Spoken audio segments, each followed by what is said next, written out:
आपका 9 भारत समाचार में। आइए देखते हैं खबरें विस्तार से। हाथरस मामले पर भोले बाबा का असंवेदनशील बयान। होनी को कौन टाल सकता है? जो आया है उसे जाना है। जो बिडेन में कोविड पॉजिटिव पाए जाने पर बढ़ी उम्र की चिंताएं। सबका साथ सबका विकास बंद करें। भाजपा नेता सुवेंदु अधिकारी ने अल्पसंख्यक मोर्चा भंग करने का आह्वान किया। देहरादून में हिंदुत्व भीड़ ने ईसाई प्रार्थना सभा पर हमला किया, क्रूसिफिक्स को क्षतिग्रस्त किया। कर्नाटक सरकार ने स्थानीय आरक्षण बिल को रोकने का फैसला किया।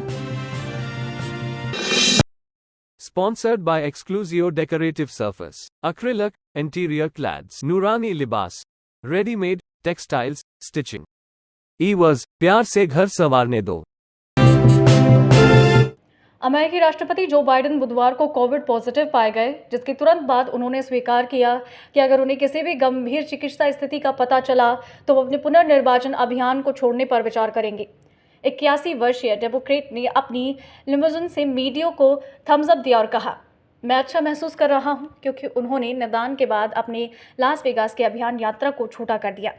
व्हाइट हाउस ने कहा कि उन्हें बहती नाक, खांसी और सामान्य अस्वस्थता हो रही है। वो कोविड दवाएं ले रहे हैं और सीधे आइसोलेशन के लिए अपने रिहोबोथ, डेलावेयर के समुद्री तट घर जा रहे हैं। ये निदान मंगलवार को किए गए एक साक्षात्कार में बिडेन द्वारा दिए गए टिप्पणियों के जारी होने के कुछ घंटे के बाद आया, जिसमें उन्होंने कहा कि अगर उन्हें कोई चिकित्सा स्थिति होती है तो वो राष्ट्रपति पद के उम्मीदवार के रूप में हट सकते हैं। यूपी के हाथरस में 2 जुलाई को हुई भगदड़ में 123 लोगों के मारे जाने के बाद स्वयंभू संत नारायण साकार हरि उर्फ भोले बाबा की प्रतिक्रिया सामने आई। उन्होंने कहा कि वो इस घटना के बाद से बहुत परेशान चल रहे हैं, लेकिन होनी को कोई नहीं टाल सकता। जो इस धरती पर आया है उसे जाना ही है। भोले बाबा ने कहा, 2 जुलाई को हुई इस घटना से मैं परेशान हूँ, लेकिन होनी को कौन टाल सकता है? जो आया है उसे जाना ही है, भले ही आगे पीछे हो। भोले बाबा ने अपने वकील एसपी सिंह के उस दावे से सच बताया है, जिसमें उन्होंने कहा था कि सत्संग में जहरीले स्प्रे का छिड़काव किया जा रहा था, इस वजह से वहां भगदड़ मची और लोग मारे गए।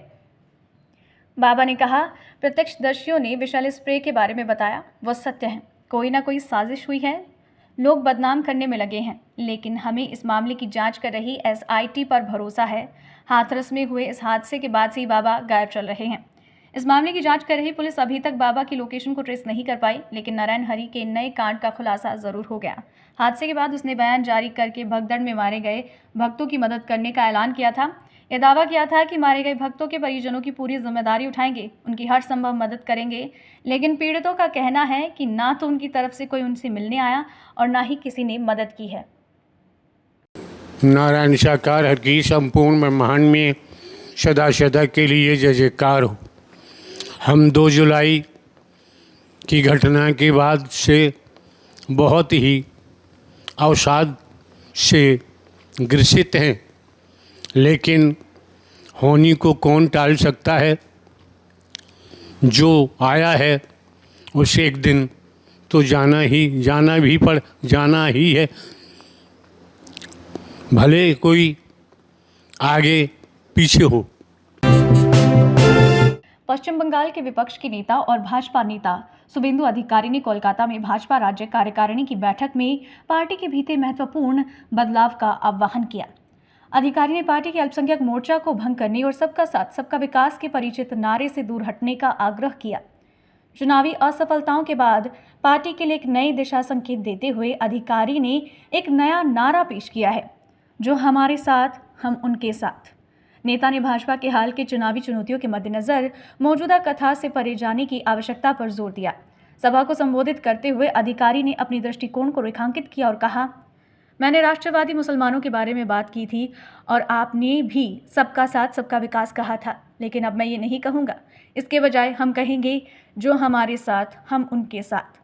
सबका साथ सबका विकास बंद करें, अल्पसंख्यक मोर्चा की जरूरत नहीं।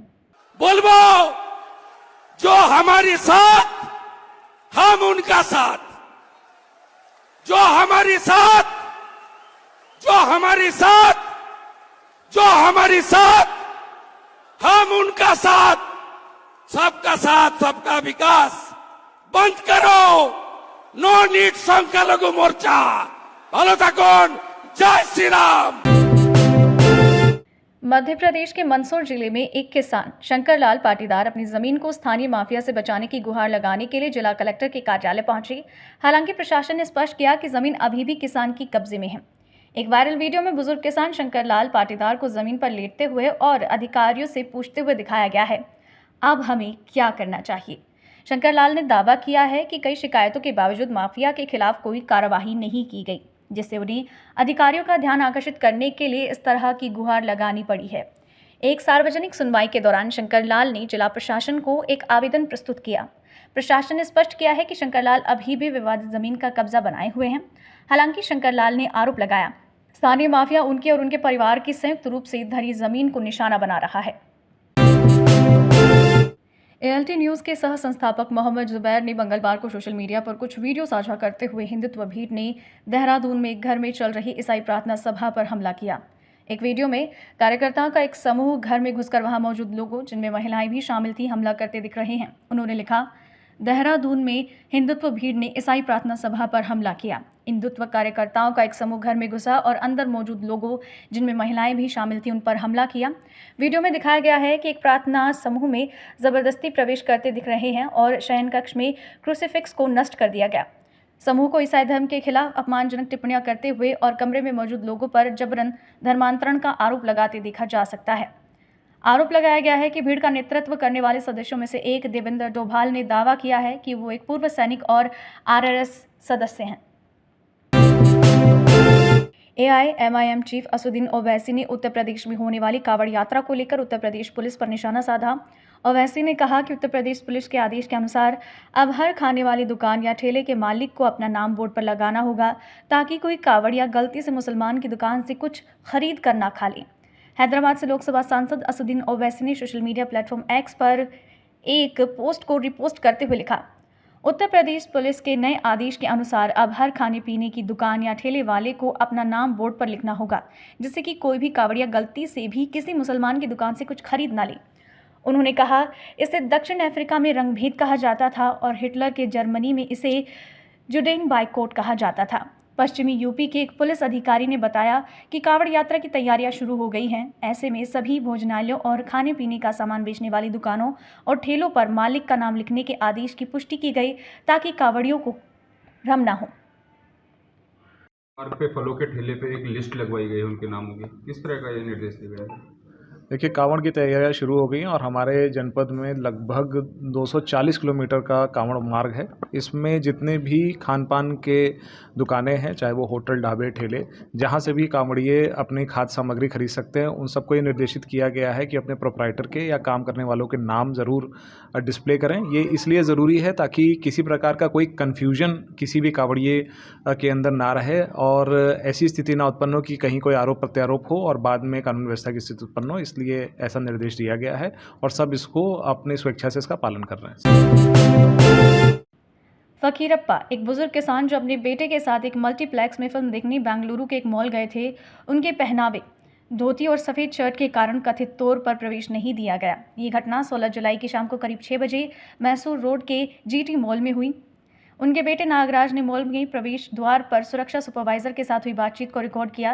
रिकॉर्डिंग में सुपरवाइजर ये कहते हुए सुना जा सकता है कि मॉल के नियम धोती पहनने वाले लोगों को प्रवेश की अनुमति नहीं देते और अगर किसान पैंट पहनता है तो उसे अनुमति दी जाएगी। बाद में मीडिया से बात करते हुए नागराज ने कहा, वो चाहते थे कि उनके पिता एक मल्टीप्लेक्स में फिल्म देखे। फकीरप्पा ने कहा, गाँव के लोग अपनी पैंट, धोती छोड़कर पैंट पहनकर फिल्म देखने कैसे आ सकते हैं। कन्नड़ संगठनों के कार्यकर्ताओं ने बुधवार 17 जुलाई सुबह मॉल के सामने विरोध प्रदर्शन किया, जिसमें कई लोग धोती पहनकर मॉल में प्रवेश कर गए। किसान को भी मॉल में लाया गया, जहां मॉल प्रबंधन के प्रतिनिधियों ने सार्वजनिक रूप से उनसे माफ़ी मांगी और उनका सम्मान किया। इससे पहले दिन में फकीरप्पा को प्रवेश नहीं देने वाले सुरक्षा सुपरवाइजर ने भी अपनी कार्यवाही के लिए माफ़ी मांगी है। उद्योग संगठनों और व्यवसायियों द्वारा बिल के विरोध का सामना करते हुए कर्नाटक सरकार ने गुरुवार को विधानसभा में विवादास्पद बिल पेश करने के पीछे से हटने का फैसला किया है, जो स्थानीय लोगों के लिए नौकरियों में आरक्षण का प्रावधान करता है। मुख्यमंत्री ने X पर लिखा, निजी क्षेत्र की कंपनियों, उद्योगों और उद्यमों में कन्नडिगाओं के लिए आरक्षण प्रदान करने के उद्देश्य से तैयार किया गया मसौदा बिल अभी भी तैयारी के चरण में है। उन्होंने ये भी जोड़ा है कि अगले कैबिनेट बैठक में इस पर अंतिम निर्णय लेने के लिए व्यापक चर्चा की जाएगी। इससे पहले मुख्यमंत्री सिद्धरामैया ने राज्य विधानसभा में बिल के पेश करने का निर्णय लिया था। सोमवार को हुई कैबिनेट बैठक में राज्य में संचालित सभी निजी कंपनियों में सी और डी श्रेणी की नौकरियों के लिए कन्नड़ लोगों को 100% आरक्षण देने के अधिनियम को सहमति दी गई थी। यह सरकार का उद्देश्य है कि कन्नड़ लोगों को नौकरी के अवसरों से वंचित होने से रोका जाए और उन्हें अपनी मातृभूमि में शांतिपूर्वक जीवन बनाने के लिए नौकरी दी जाए। हमारी सरकार प्रो कन्नडिगा है। हमारी प्राथमिकता कन्नड़ लोगों के हितों की रक्षा करना है, सिद्धरामैया ने एक्स पर लिखा। पलनाडु। आंध्र प्रदेश के पलनाडु जिले में बुधवार रात वाईएसआर कांग्रेस पार्टी उनके युवा सचिव की हत्या कर दी गई। मृतक की पहचान राशिद के रूप में हुई। घटना इलाके की मुख्य सड़क पर हुई। घटना कैमरे में कैद हो गई है। सूचना मिलने पर पुलिस मौके पर पहुंची। शव को पोस्टमार्टम के लिए भेज दिया गया है। पुलिस ने रशीद की नृशंस हत्या में किसी भी राजनीतिक पहलू से इनकार किया। पुलिस को संदेह है कि हत्या के पीछे मुख्य कारण व्यक्तिगत रंजिश है। पलनाडु एसपी ने कहा, पलनाडु में एक व्यक्ति की बेरहमी से हत्या कर दी गई। इस घटना में टीडीपी या वाईएसआरसीपी शामिल नहीं हैं। उनके बीच कुछ व्यक्तिगत प्रतिद्वंद्विता है। घटना के बाद इलाके में दहशत का माहौल है। मामले की जांच शुरू कर दी गई है। पुलिस ने आरोपियों की तलाश शुरू कर दी और अभी तक कोई गिरफ्तारी नहीं हुई है। नवभारत समाचार से अहमद जबारी की रिपोर्ट। हैदराबाद। पूर्व मुख्यमंत्री और बीआरएस अध्यक्ष के चंद्रशेखर राव द्वारा जगन्नाथ की फिल्म के एक गाने में प्रयुक्त वाक्यांश के अभद्र प्रयोग को लेकर फिल्म निर्देशक पुरी जगन्नाथ के खिलाफ पुलिस में शिकायत दर्ज करवाई है। बीआरएस के वरिष्ठ नेता रजिता रेड्डी ने पुलिस से संपर्क कर आरोप लगाया है कि जगन्नाथ और डबल आई स्मार्ट फिल्म की टीम ने पूर्व मुख्यमंत्री द्वारा बोले गए वाक्यांश का इस्तेमाल एक आइटम गीत में किया। रजिता रेड्डी ने कहा, आइटम गीत को बहुत खराब तरीके से पेश किया गया है और इसमें चंद्रशेखर राव द्वारा इस्तेमाल किया गया वाक्यांश अपमानजनक है तथा उन्हें खराब छवि में दिखाने का इरादा रखता है। उन्होंने पुलिस से फिल्म निर्देशक के खिलाफ कार्यवाही शुरू करने की मांग की है। पुलिस जांच कर रही है। हाथरस मामले पर भोले बाबा का असंवेदनशील बयान। होली को कौन टाल सकता है? जो आया है उसे जाना है। जो बिडेन में कोविड पॉजिटिव पाए जाने पर बढ़ी उम्र की चिंताएं। सबका साथ सबका विकास बंद करें। भाजपा नेता सुवेंदु अधिकारी ने अल्पसंख्यक मोर्चा भंग करने का आह्वान किया। देहरादून में हिंदुत्व भीड़ ने ईसाई प्रार्थना सभा पर हमला किया। क्रूसिफिक्स को क्षतिग्रस्त किया। कर्नाटक सरकार ने स्थानीय आरक्षण बिल को रोकने का फैसला किया। Sponsored by Exclusio Decorative Surface, Acrylic, Interior Clads, Nurani Libas, Ready-made, Textiles, Stitching.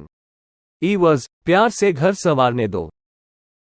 अभी के लिए इतना ही। लगातार खबरों के लिए बने रहिए हमारे साथ। नमस्कार।